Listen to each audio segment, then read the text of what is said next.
Welcome, everybody, to the Beer Guys Radio Show. Thank you so much for joining us, hanging out, having some beers and conversation. I am Tim Dennis. Brian Hewitt, how's it going? It's going. I'm here. I just got over my trip of drinking lots of bourbon, and now just in time to drink a bunch of beer. So perfect planning, man. Perfect. Worked out planning. Well. Awesome. Nate, how you doing?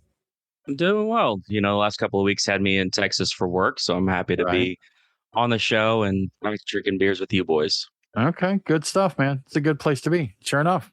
Tim, how are you doing? I'm fine.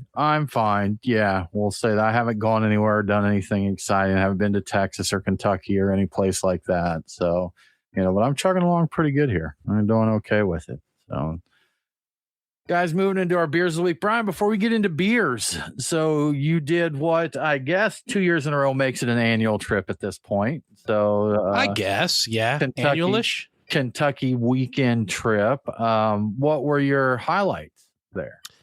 Yeah, I think I doubled the number of distilleries I hit this time. I did a little extra planning and paid in advance for some tours, which I wasn't doing last time. I just wanted to walk in and drink some bourbon. But drink, right? Yeah, it was kind of fun. I went through a couple. I did Old Forester. I'm a big fan of Old Forester. I did Angel's Envy. That was fun too. And then my favorites, Willet, of course, I hit that again, but nearby is Heaven Hill. So I hit all of those. Heaven Hill's place is amazing. It's I didn't have tours for Heaven Hill or Willet, either one, because they're difficult to get. And gotcha. Honestly, I didn't feel like I needed to. Like both of them are great. Willet's got this amazing bar with a list of like rare barrels and rare spirits. I was happy as a clam there. I just want to hang out at their bar, drinking their crazy like old bourbons, and then Amaros from the 1960s. It was insane. I'm like, it was crazy. But that I think if you tour one distillery, you kind of get the picture. You kind of know what's up. So the only thing I could think is, sometimes those tours have special pours along with them. So that would be the thing that would make it appealing. It's like, maybe you could pay for the tour, talk to them, be like, hey, what time approximately are you guys going to meet up for the fancy tasting? Because I'll catch up with you guys there. So they always have these dedicated tasting rooms. I was just like, let me hang out in the tasting room until you get there. It is kind of neat where they will take you through the different bourbons and or ryes, because I did do both, and they'll tell you a little bit about them tasting, and they went through an elaborate process of tasting. Like I think it was Angel's Envy was talking about, like, there's a 4-step like process to tasting, especially the first one, involving like it isn't until the third one that you're actually enjoying the bourbon. Most of it's like prepping to enjoy the bourbon. So interesting. It was pretty interesting. So yeah, you got to calibrate, because it sounds like if you're going from not drinking anything, bourbon, man.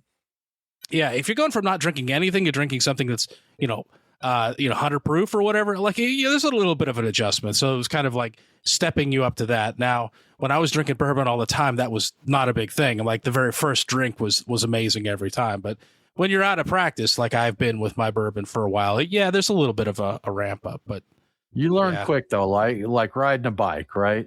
Yeah, pretty much. Once you remember how to do it, you'll get back to it. I did do a couple of beer things, and I think the most interesting thing I did is I went to this weird speakeasy kind of place called Sergio's World Beers, and it's very speakeasy-like. All right. The first time I tried to go there, it's so good at being hidden, I thought it was closed or didn't exist. So I actually tried it a second time and got lucky, and I found it. And once I got inside, it's crazy. It's a long place. It's very narrow. It's like a hallway, but if the hallways were just lined with fridges full of beers, spread up, carved up by geographic regions. Also, like a tap list of the craziest stuff that you've ever seen, like Anchor Christmas from 2022. I drank that on tap there. Exciting. Okay. Yeah. Very eccentric. The owner, very cool guy. He was there. They their taps were basically room temperature, which I found to be interesting. I'm like, usually cellar temp is what you expect, and the glasses weren't exactly beer clean by a long stretch. But other than that, it was a very cool place. So interesting that he had something like a 2022, Anchor Christmas, and then warm taps and dirty glasses. Yes, but he had a lot of like all of the authentic glassware. He had tons of stuff. I got my my Schlenkerla glasses that I've been looking for a while. I got two of them, two different forms because I didn't know there were two of them and I had to have both. But so he had glassware for a lot of this stuff, but most of it was for sale. So okay. I think I drank out of a Chimay glass everything the entire night. Interesting. All right. So very, very intriguing. So yeah, it was a good time. If you go to Louisville, Kentucky, Louisville, I don't know if I'm saying that right. Look for Sergio's World Beers. It's a cool place. It really is. The tap list is amazing. The bottle selection is amazing. It can be a little pricey, but honestly, you're not going to find anything like that anywhere. It's unlike anything I've ever seen. So very cool. Interesting. All right. And how about the beers that you're drinking now, Brian? Well, since you bring that up, I guess I should roll it right into that. So I got things started off. I pre-gamed with some Six Bridges Medlock Hazy IPA. It's their flagship New England IPA with Citra, Simcoe, Mosaic, and Yakima Chief's Citra Dynaboost. And it's interesting. I got it recently because I happened to see it. They've changed the packaging. I think they've changed the name of the beer. I don't know that the beer itself has changed. It might have a little bit, but it's still an awesome beer. I really like Medlock, and I was happy to find some super fresh cans of it because I'm always down for that. But now I've moved on to a beer I brought back from Kentucky, West Sixth Brewing's Hop Static IPA Chapter 15. It's an extra pale ale, an XPA. This is not something I typically have very often, and it's part of their Hop Static Rotator IPA series. And there's not a lot of information about specifically what's in this particular chapter. I don't know a lot about it, but it's dry. It's super dry and almost a little woody. So it's a very interesting IPA. I wonder if it's got that. I know that we were talked about a while back, a hop that had like woody characteristic to it. So maybe it's got some of that in it. But anyway, with the after party with the Patreon folks, I'm going to get into Tripping Animals. And it's a collaboration, Tripping Animals and a Canadian brewery called Messerem. Moosey Juicy, which is a New England double IPA with Superdelic, Citra, Motueka, and Southern Cross hops. So that is what I'm getting into, Tim. That sounds pretty good. I think I remember back when we were brewing, Brian, I think for a steam beer, like one of the, or a Kentucky Common, it may be. And, you know, the Kentucky Common, I think it's Northern Brewer hops are traditional, if I'm not mistaken. And I believe that one had a woody note to it. So I don't know about any others, but I remember specifically us brewing with Northern Brewer and an unpleasant, at least to my palate, an unpleasant woody character. Yeah, some people like them though. Yeah, it's a really interesting one. It kind of, after having the Medlock, the hazy IPA, which is very tropical, even says it on the can, and going to this being super dry and almost like woody, little bitter to it, it's a bit of a. I didn't plan this one well, Tim. I didn't plan this out. Yeah, I've made a terrible mistake. Nate, how about you, man? What you drinking? All right. So finishing up in my glass right now from Other Half Brewing, I've got Forever Ever, which is their Solution New England IPA with Mosaic, Cashmere, and Citra hops. And then on deck for tonight's show from the Veil, I've got Steel Spine, which is a non-barrel-aged Imperial Stout blended with a bourbon barrel-aged Imperial Stout. Interesting. Sounds good. Now, guys, go ahead. Sorry. I was going to say, I am excited. I have had a number of Veil stouts, so even though it's adjunct-free, I am excited to try this beer. Quality adjunct-free stout, man, just the way the good Lord intended. Mm-hmm. Yeah, absolutely. Indeed. So I have a beer. I actually got this today and too late to get it chilled down, but we talked last week about the Founding Father beers that were being done. And we mentioned one, Talea Brewing, working with the New York Public Library, brewed a beer based on George Washington's original recipe. And right after the show was done, I reached out to my friend Tommy in New York City. And he's a there for you kind of guy. And I was like, Tommy, I've got a mission for you. And I sent him a picture. He's like, all right, I'll go get it tomorrow. That was it. That's all it took. So, and Tommy is efficient enough that before we made it to this week's show, I got a 4-pack in hand. So Talea Brewing, it says Liberty Lager from Talea Brewing Company. And they say this is a classic amber lager with, the lighting's getting me, with subtle malty sweetness and a hint of hops. So we'll get these iced down and check them out. But thanks, Tommy, for hooking us up. I'm really excited to try these to celebrate America's bicentennial. I think is the way right. that is said. Yep. Tommy's the best. Tommy's the best. Tommy. Yay, yeah. Tommy. Good stuff, man.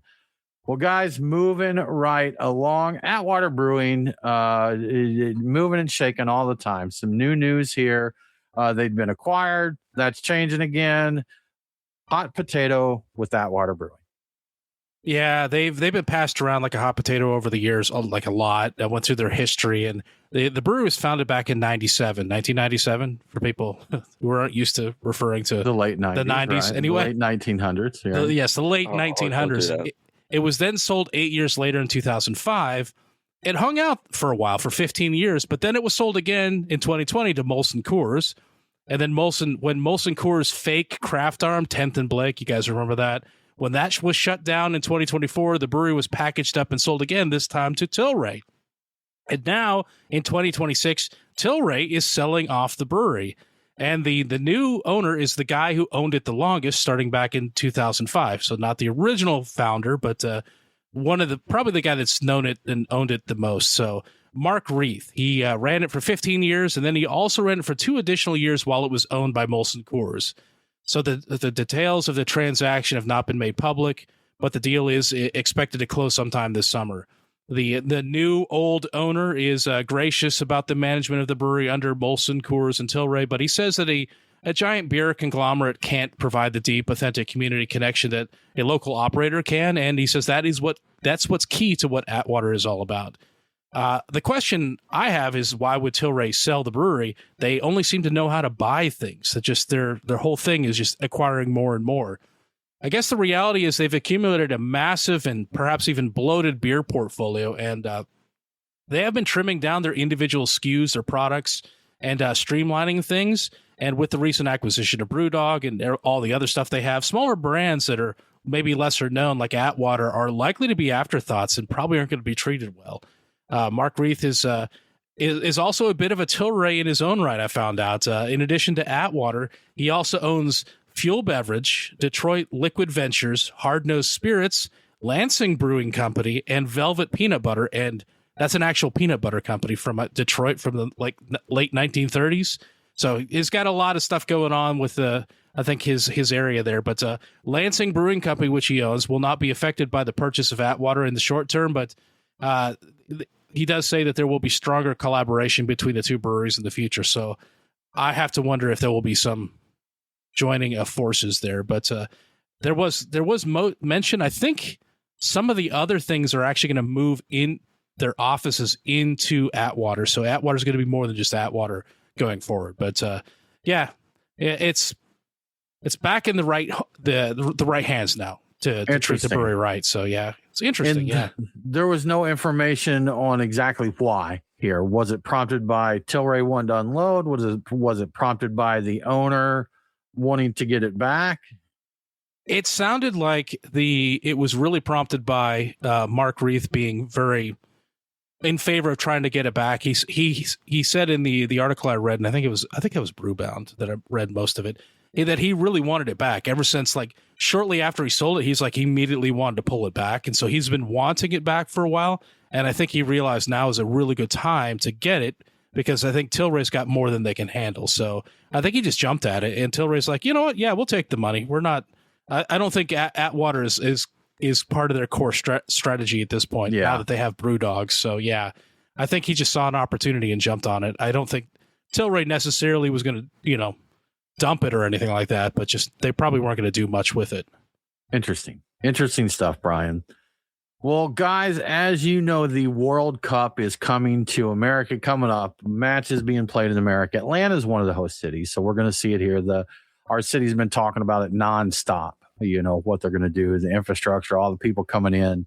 But the thing that I think is most important and that most people are concerned about is how much beer are these fans going to drink? Well, it looks like we're not the only ones looking at that. There is some info, and in short, massive amounts is kind of what they're looking at. Yeah, it's going to be very good for beer. And there's actually quite a bit of, I think all the articles that have been written about it are from the UK. But football fans, we would call them soccer fans, but they're gearing up to consume over 1 billion pints of beer globally during the 31-day World Cup.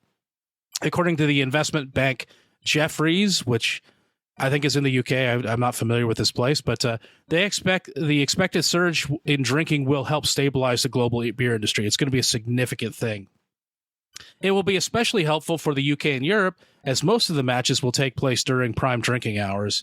And previous World Cups, these poor fellows had to stay up till like 3 a.m. to catch a match, which is very difficult for drinking any amount of beer and I don't know, continuing to live a normal life, But now for the downside, if you are lucky enough, and this isn't necessarily for beer, this is for just the average show. If you were lucky enough to score a seat inside one of the 16 official tournament venues, don't expect there to be a lot of local craft beer available. There's not going to be a list of it. Anheuser-Busch has locked down the menu to just 4 options: Michelob Ultra, Michelob Ultra Zero, Stella Artois, and neutral vodka seltzer. So basically water, optionally with trace amounts of alcohol and or trace amounts of caramel coloring. So you got those options going for you. And don't expect a reasonable price for those beers at the venue either. I'm seeing predictions that the beers will be between, like 16, 17-ish bucks, maybe $18, and they may end up being poured from cans instead of taps at some venues. That people were reporting games leading up to this or that was the case. And the problem with that is that often means that the beers aren't very cold because they're not coming from a keg, so they're not refrigerated. So yeah, it's going to be pricey to drink at the venues. Now, wherever else you're drinking, you're probably going to have a better time. But as big as this is, it still doesn't rival Super Bowl Sunday. To put it in perspective, people drank roughly 2.8 billion pints during the Super Bowl. That's nearly triple the prediction for the entire month of the World Cup in a single day. But hey, you know what? A billion beers is a billion beers. I'm not mad about this at all. Let's not be picky about this. It's good for beer. So good news,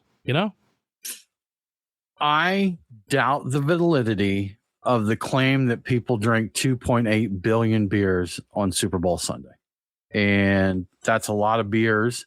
And we're talking the World Cup is global and 31 days.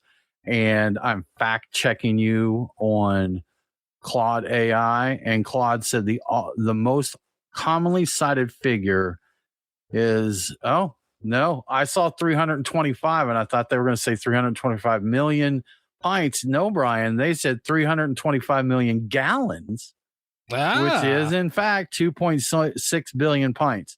Wow. What is wrong with us? What is right with us? We're thirsty. Hey, we're thirsty, and beer seems to be the beverage of choice for Super Bowl. How many people are watching that? Like saying like 20 million people watch. Yeah, like that I know it's maybe. I mean, how popular is the American football Super Bowl outside of the U.S.? I mean, I just think when you're talking something global like the World Cup, stretched over 31 days, my flabber is gasted. Right now. I'm presenting what I read. I was also surprised by that, but I'm like, well, I guess the sheer volume of all the drinking is, I don't know. So look at it. Look at it this way. Let's dive into this. Go ahead. Well, you got the World Cup, and you have a month of drinking ahead of you.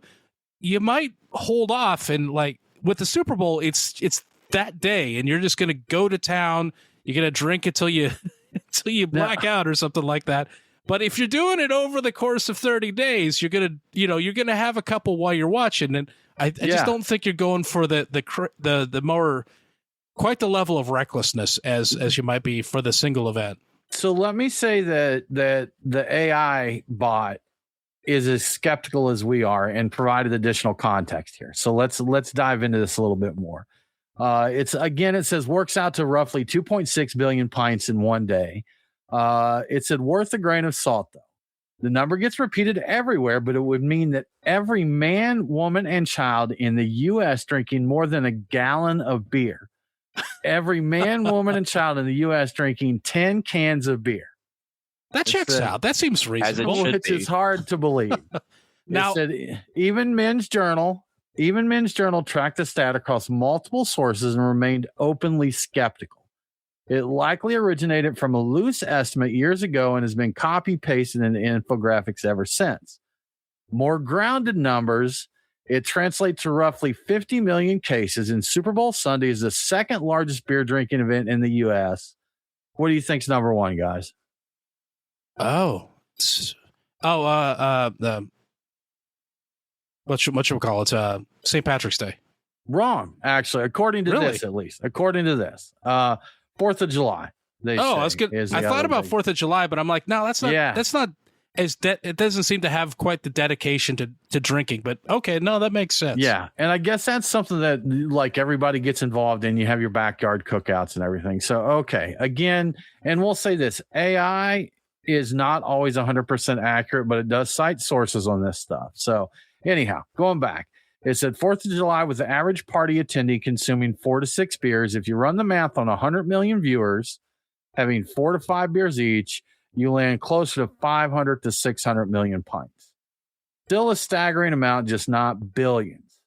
Okay. 2.6 billion. I mean, that's a lot, man. That's a lot. And when you're comparing it to an entire month of World Cup of being only 1 billion. So who knows? Who knows there? But I wonder. I guess the number 100 million watching, like, is that just in the U.S. or is that is that the worldwide? Yeah, or? I don't know. So, I don't know. I honestly have no idea how popular the Super Bowl is outside the U.S. Me either. I don't know. I know there are people that watch it, but I don't know that it's actually popular. And some of those are just expats and places. We'll have it on just to cater to expats and other places. But I mean, I can't refute what you're saying. I did not do the math on this. I just went with what I read, and I don't. Who am I blaming for this? Is it going to be the Independent or the OpenMagazine.com? One of those two lied. And it sounds like everybody's that lots of people are repeating that number. So I just, it sounds. If we are, you know what? Congrats, y'all. That is some power drinking.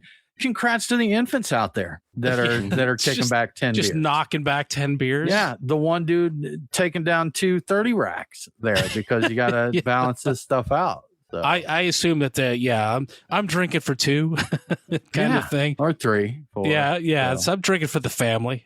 Drink like nobody's watching. All right. Good stuff. I'm pretty sure that a lot of that happens. Yeah. All right. Yeah. Well, so maybe the World Cup is the greatest drinking event of all time. It might be. I don't know. Now, again, the asterisk that it's 31 days.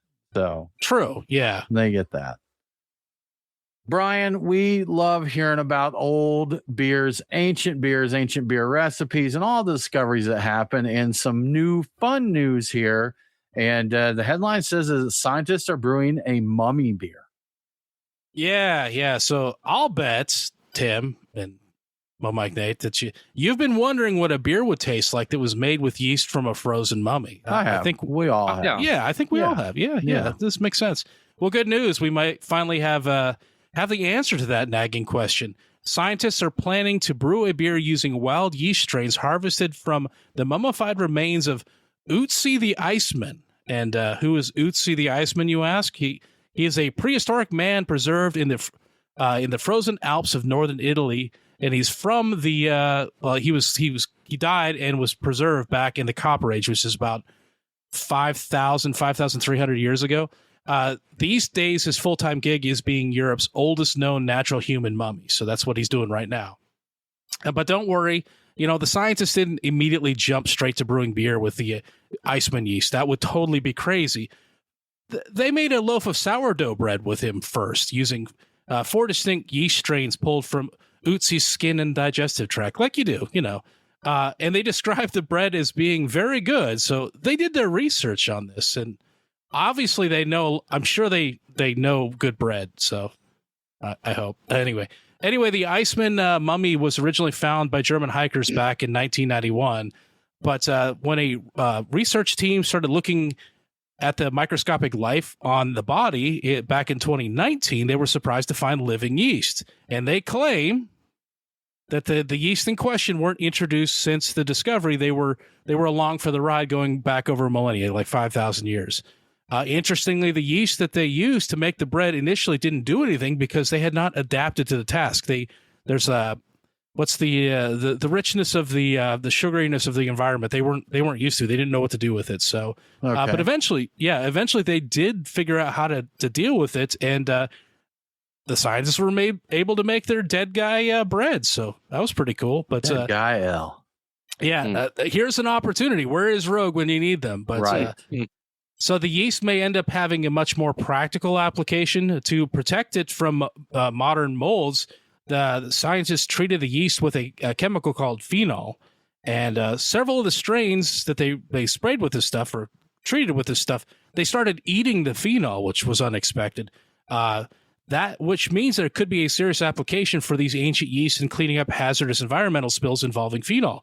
They can eat phenol. When they discovered the yeast didn't know what to do with like sugary water, and they didn't know how to, make bread or ferment bread. They didn't know how to ferment alcohol, but man, they could eat some phenol. So, this is kind of neat. I don't know what to think about the beer or the bread.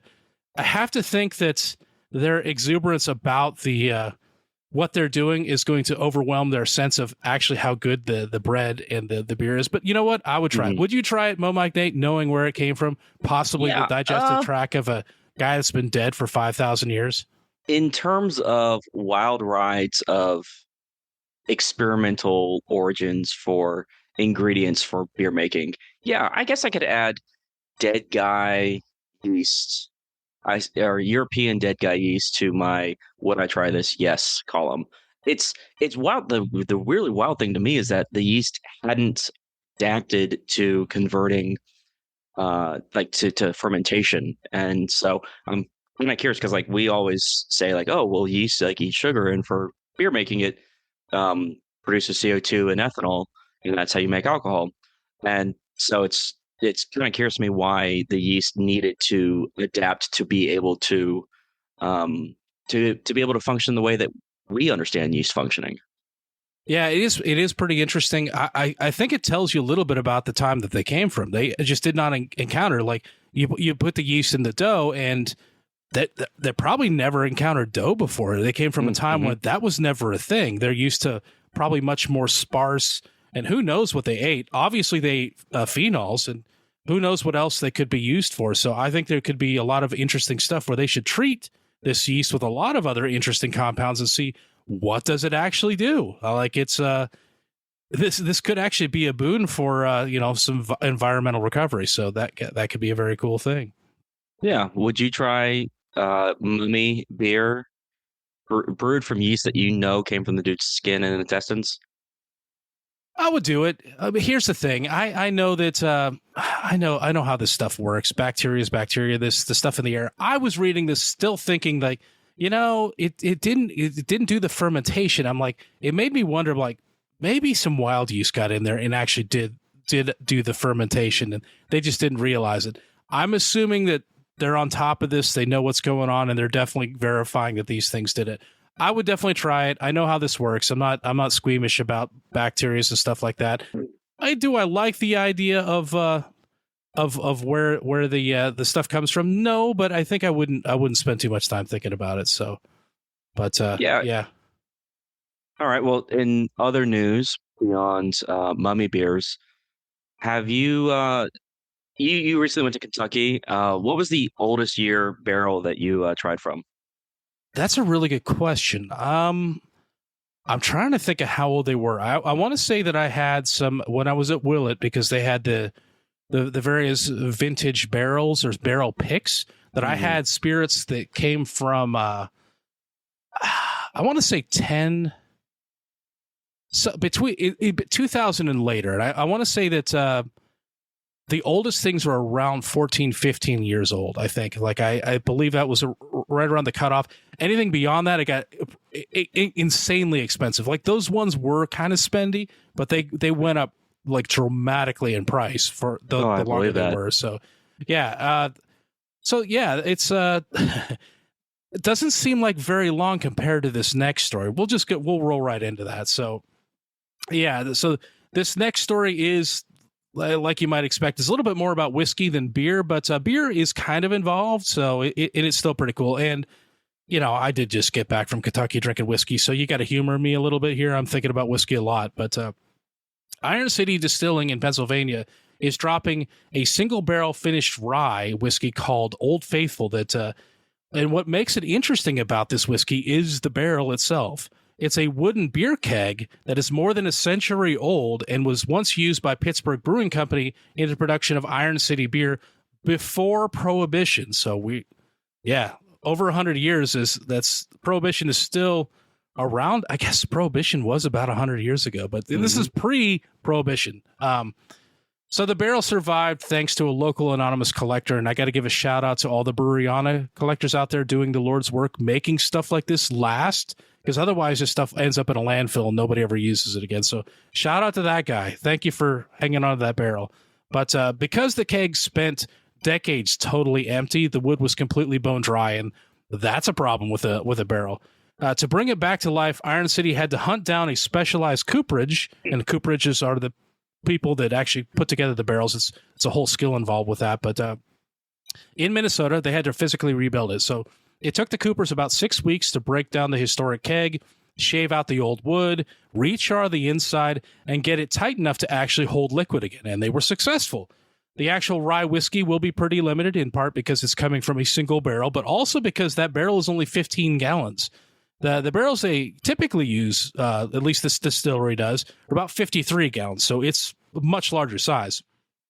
But that also means the flavor is developed more quickly, basically. There's a smaller volume of whiskey.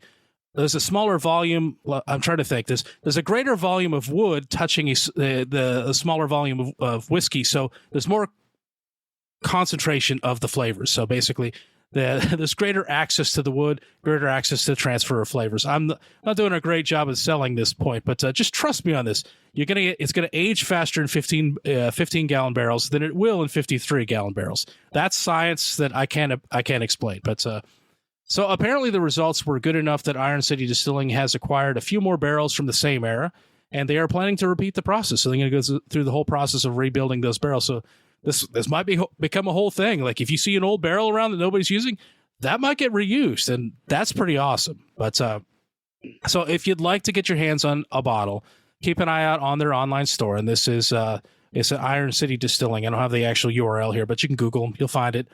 On June 14th, they will be selling some of these, and that happens to be National Bourbon Day. Of course, this is a rye. This isn't a bourbon, so it just happens to be on National Bourbon Day. But all I can say is ISO. I'd like to get my hands on a bottle of this. Will it be the most amazing thing ever? I don't know. I mean, it's going to be interesting. The wood is from a different era, but it is completely reconditioned. Old stuff is shaved out. It's recharged. So it's kind of, you're not going to get a lot of history from previous things that went into it, including beer, but you might get interesting character out of the wood itself. And that's intriguing. So I'd love to try this. I think this would be amazing. What do you think, Mo Mike Nate? I 1,000% would try this. I don't think I could afford buying a bottle, considering there's only 15 gallons coming out of it. And depending on how long they keep it in the barrel, it'll be 14.9 gallons or something like that. But yeah, I would absolutely try this. This sounds like a really cool experiment. And considering they went through all the effort to find a very specialized cooperage in Minnesota, and they spent 6 weeks reconditioning the barrel to be able to hold liquid again, and then the fact that it succeeded, now here they are fixing to release it. 1,000% I would try that. I think one of the things that's going to keep it from being extremely expensive is the fact that what was I going to say?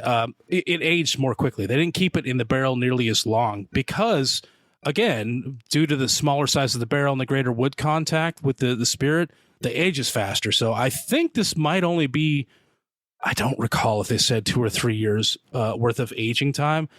And there was something about, they may have actually run it through twice. So we might be seeing what's collected from multiple barrelings over the course of between 4 to 6 years, and they're releasing it now. So that's so it might not be super expensive, but again, it's going to be pretty limited. It's going to be hard to come by.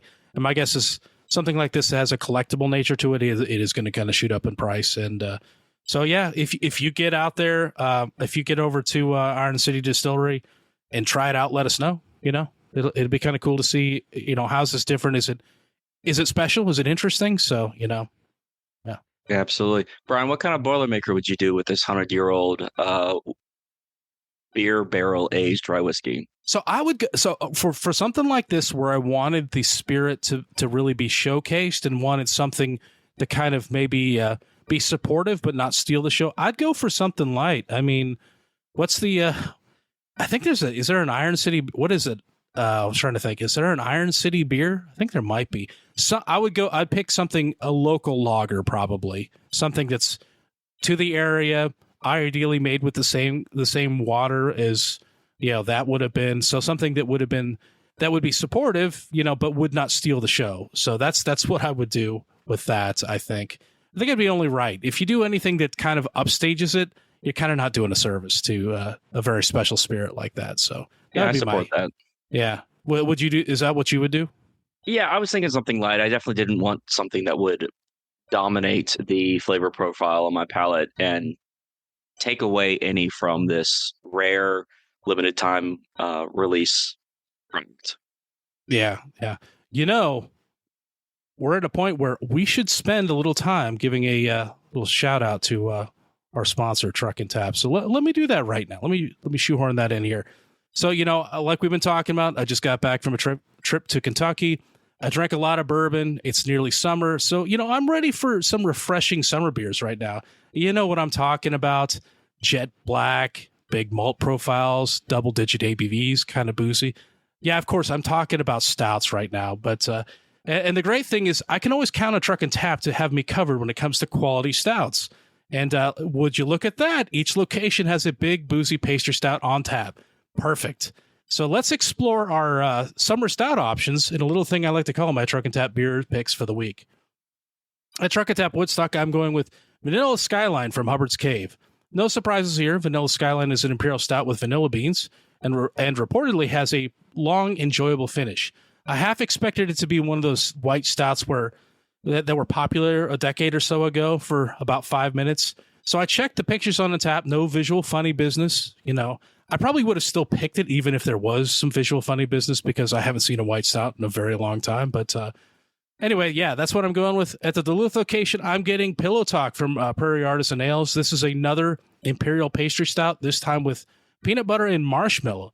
Peanuts and nuts in general can sometimes be tough to get right in beer, but I think this is a challenge Prairie can handle. I believe they've done this kind of thing before. I don't really get the name, but I feel like there might be a dirty joke in here somewhere, so I'm just going to move on with that. But at Truck and Tap Alpharetta, my pick is Cordial Offering, all the chocolate from Edmund's Oast.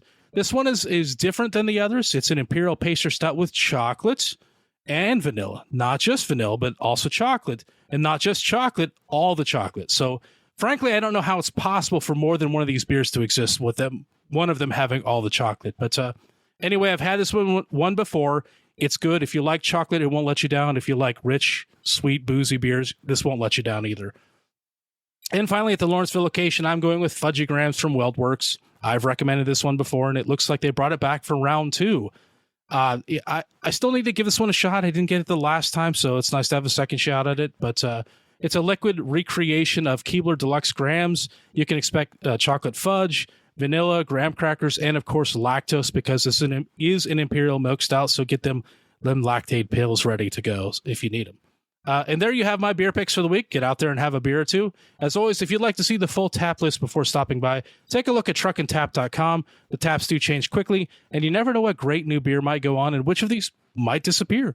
And if you'd like to see what the food trucks are serving and what events are happening, trivia, karaoke, live music, cocktail specials, bourbon specials, rye specials, crazy old barrels. I don't think they have crazy old barrels. Maybe they do. Anyway, you can find that at truckandtap.com. Everything you need to know can be found at truckandtap.com. So check that out. And thank you to Truck and Tap for your support. Thank you, Truck and Tap. We love you. You're the bestest. 10 years together, us and Truck and Tap. Can you believe that? Wild stuff, man. Wild stuff. It is. It's crazy. Yeah. So, Brian, beer volume numbers, we hear about them all the time. We listen to the stats coming out of the Brewers Association. They've done a little adjustment to the numbers in 2025, and it sounds like it may be a touch of good news. Yeah. It's a silver lining or something like that, if I'm using that phrase right. But yeah, more beer was sold basically in 2025 than was previously reported. It wasn't a big enough difference to swing craft beer back into growth, but it was enough that the Brewers Association had to issue a correction to its annual production survey. They previously reported that the volume was down 5.1% last year. In reality, it was only down 4%, which isn't great, but it is significantly better. We're talking like over 140,000 barrels better than what was said. There is some variability in production numbers, the beer numbers every year, but this time it was more than what you would consider normal for these variabilities. As to what went wrong with the figures, a spokesperson from the BA said they had to fix data that after they got revised production number from a handful of regional breweries. So they do rely entirely on self-reported data from breweries. And self-reported data is only as reliable and as timely as the breweries reporting it. So they're a little stuck there when it comes to this kind of thing. The biggest mistake was saying that Yuengling had a 25% drop in volume, which would be huge, but the real number was just 4%. So that makes up, I think, the lion's share of the difference. Despite the volume drop, craft beer still holds a massive chunk of the financial pie in the overall beer world. The corrected data shows that craft beer takes up nearly a quarter of all money spent on beer at 24.8%. So craft beer is still very large percentage-wise. We're not losing ground there. We're just not maybe selling as much beer as we did in the past, basically. I think craft became so common. They used to really study what percentage of the overall beer market. I don't think they focus on that quite as much anymore. So they haven't in a while. Yeah. And we go back to, I remember when Wicked Weed was bought by AB InBev. And of course that was an uproar. They were the epitome of craft, Asheville Brewery, the hipster craft beer. They kind of absolutely embodied what that was. So people were pretty disappointed that they were purchased by Big Beer.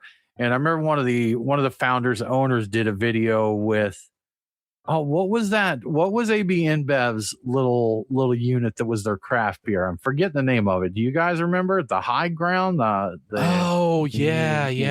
like that. Gosh, I can't remember. The High End or something like that. Yeah, was the High End? Something like that may be it. But they did a video.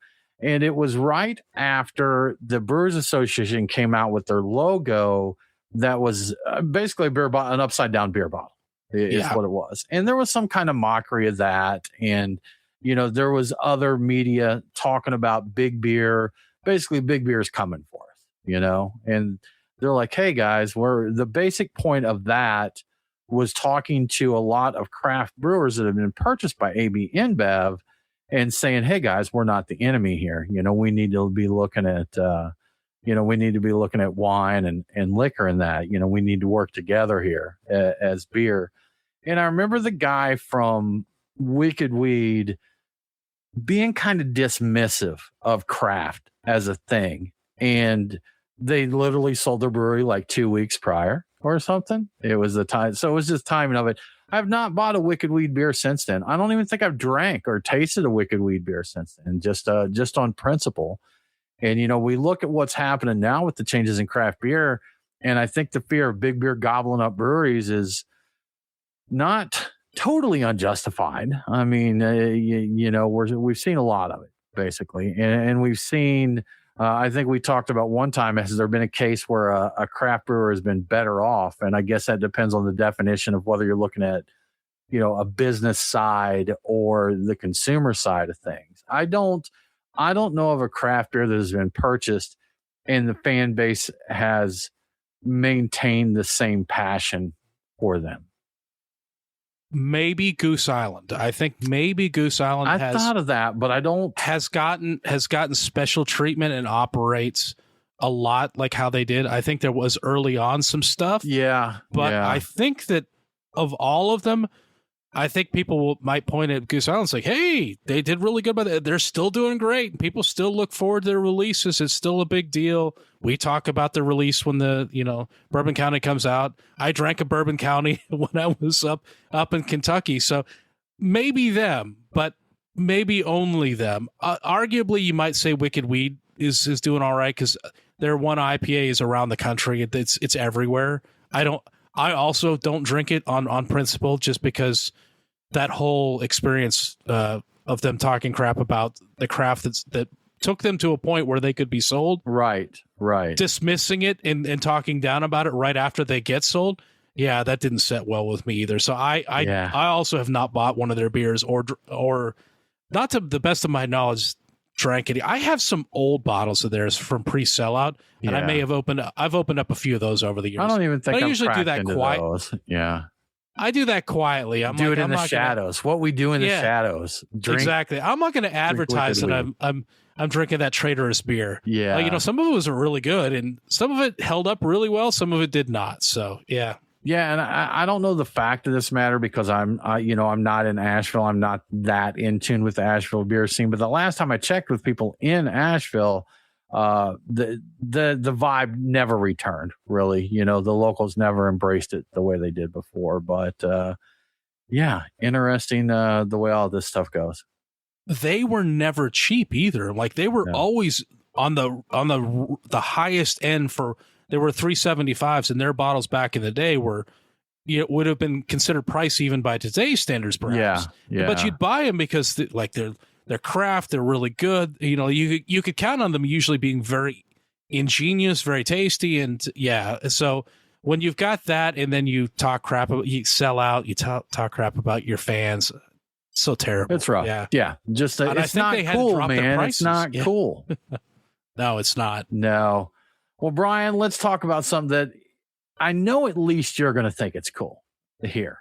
So for those who do not follow us on Twitter /X, whatever it's called now, Brian handles our Twitter account. He is our Twitterer, our tweeter, what say you? And Brian has a hashtag that he's, I think you're actually getting a small following on it. Your Long Beer Friday.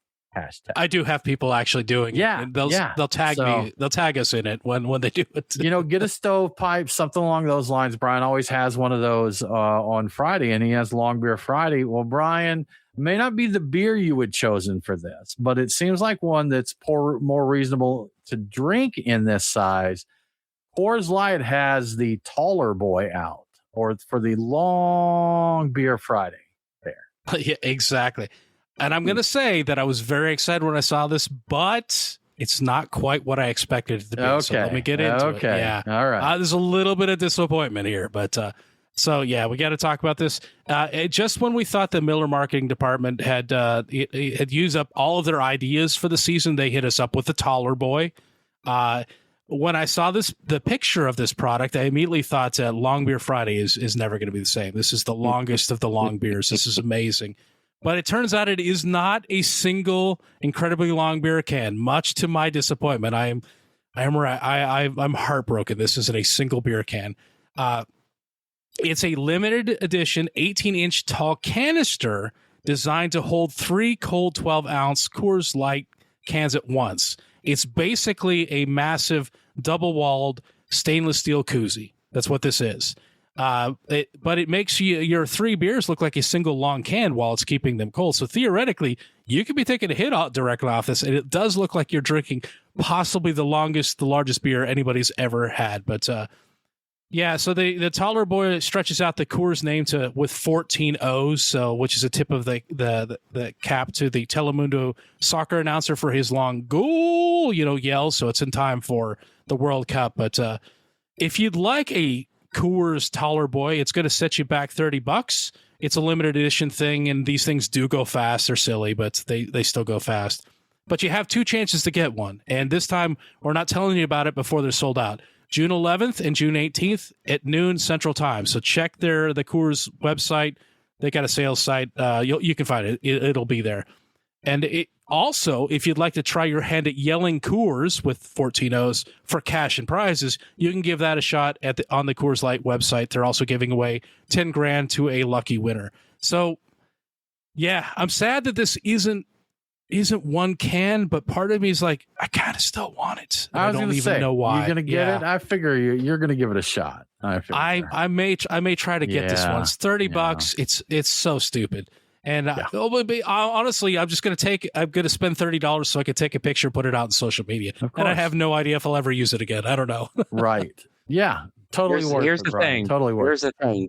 Full-walled steel koozie or aluminum koozie.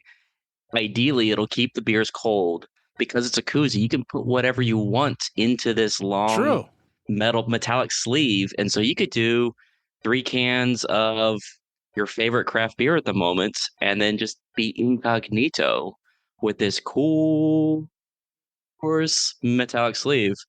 Absolutely going to be looking for this. The longest. I could probably put 3 cans of Medlock in there. Hazy IPA in there. I think Six Bridges will not appreciate Coors being over top of their beer, but they'll probably like me buying it and putting it in there. So that's not a bad idea. My one thought was, this needs to be like a push pop or something where you load new cans in for the bottom and you just shoot out the other one, maybe like a magazine discharge. You're done with one beer, yes, rack another one in there, the other can just flies out, hits the ground, you just keep walking. Here's the thing, this is how we get to 2 point whatever billion beers drank for one sporting event. That's exactly right. Reload, getting more cans. This is exactly right. If you're going to drink 2 billion beers, you got to start drinking them 3 at a time. So that is a very, very good point. We got to be strategic about this. We know what our goal is. We need to do what we can to achieve those 2 billion beers. So good point. Very good point. Very logical. Good. Awesome. Good stuff, man. Long Beer Friday will never be the same. That is for sure. Never. Absolutely. That wraps up our show for this week. Thanks again for hanging out with us. If you enjoy what we're doing here, we'd love for you to tell a friend to listen to the show, maybe subscribe, and they can also hang out with us for craft beer and conversations. If you really enjoy what we're doing, consider supporting us on Patreon. Just go to patreon.com/beerguys. We'll get you some cool swag. We'll get you in the Discord server, and you'll get invitations to the after party when we record the show. We do appreciate that very, very much. With all that said, we hope that you have a really good week, and don't forget to drink local. Cheers.